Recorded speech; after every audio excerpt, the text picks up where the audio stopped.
Mantan Gubernur DKI Jakarta Anies Baswedan hadir dalam halal bihalal dengan Presiden ke-6 Susilo Bambang Yudhoyono di Puri Cikeas pada Sabtu 21 Maret 2026. Pihak Anies Baswedan mengaku memang sempat ada kesalahpahaman karena Pilpres 2024, namun hubungan keduanya tetap baik-baik saja. Tim komunikasi Anies Baswedan, Usama Abdul Aziz menegaskan bahwa mantan Capres ini tetap menjaga hubungan baik dengan Partai Demokrat, termasuk dengan SBY dan juga Ketua Umum Partai Demokrat Agus Harimurti Yudhoyono. Hubungan Anies Baswedan dan Partai Demokrat sempat retak karena keputusan Pilpres 2024 saat Anies maju bersama dengan Ketum PKB Muhaimin Iskandar. Anies Baswedan diketahui hadir ke kediaman SBY di Puri Cikeas, Bogor, Jawa Barat pada Sabtu 21 Maret dalam momen halal bihalal Idul Fitri 1447 Hijriah.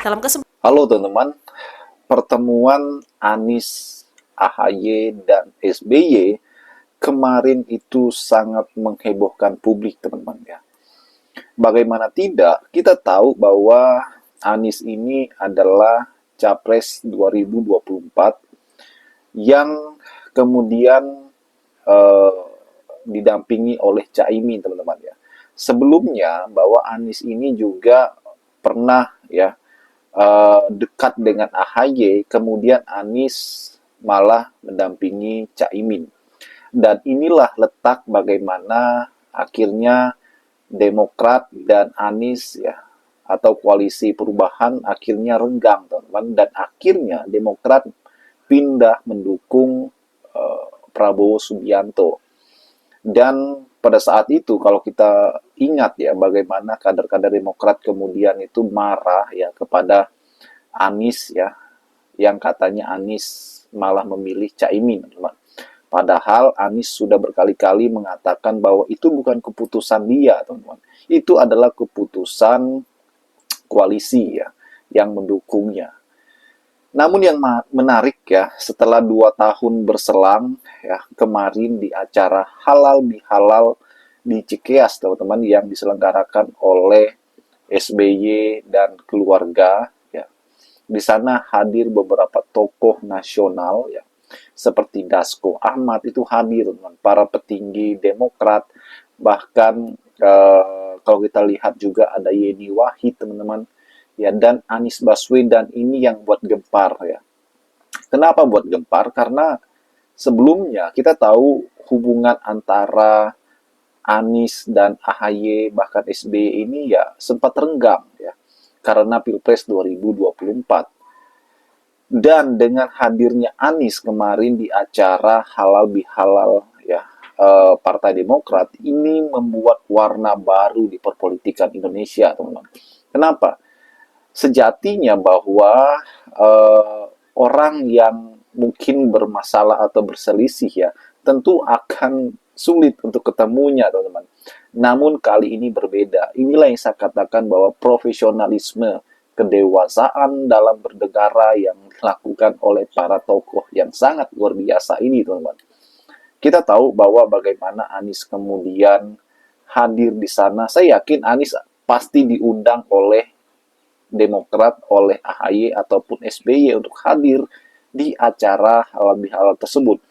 Namun ya, ini sebenarnya membuat sebuah sinyal, membuat sebuah harapan ya bahwa kemudian hadirnya Anies di sana ini membuat sebuah kode ya bahwa Anies dan AHY ini akan kembali bersatu ya. Ya, setelah Pilpres 2024 yang lalu ya sempat tidak bisa bersama, dan 2029 ini kembali menjalin komunikasi, silaturahmi, dan mungkin menjalin sebuah rekonsiliasi kembali teman-teman menjelang Pilpres 2029. Seperti saya katakan tadi bahwa ya Prabowo dan Gibran itu tentu saja akan terus maju mungkin satu paket 2029. Karena itu adalah keinginannya Jokowi, teman-teman, dan PSI ya. Karena kita melihat bahwa Prabowo ini nggak mau ya berkompetisi dengan Gibran, teman-teman. Ya, karena di sana ada sahabatnya Jokowi ya. Bagaimanapun Jokowi dan Gibran mempunyai peran ya penting ya untuk kemenangannya 2024 kemarin. Jadi 2029 nggak mungkin Prabowo ya seorang prajurit ya mengkhianati apa yang dilakukan oleh Jokowi dan Gibran ya untuk pemenangannya 2029, 2024 kemarin teman-teman. Jadi artinya bahwa peluang AHY untuk mendampingi Prabowo ya ini sangat minim sekali ya.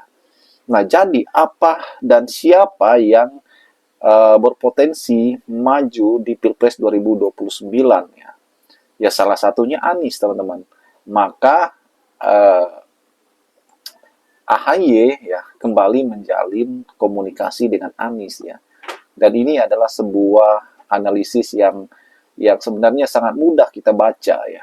Bagaimanapun ya, AHY ini adalah sosok pemuda, anak-anak muda yang sangat berpotensi ya maju sebagai capres ataupun cawapres teman-teman. Karena bagaimanapun Partai Demokrat ini adalah partai besar, partai yang punya sejarah panjang, 10 tahun memimpin Indonesia teman-teman pada saat eranya Pak SBY. Bagaimana menurut kalian? Kita diskusi di kolom komentar ya. Sampai jumpa lagi. Salam.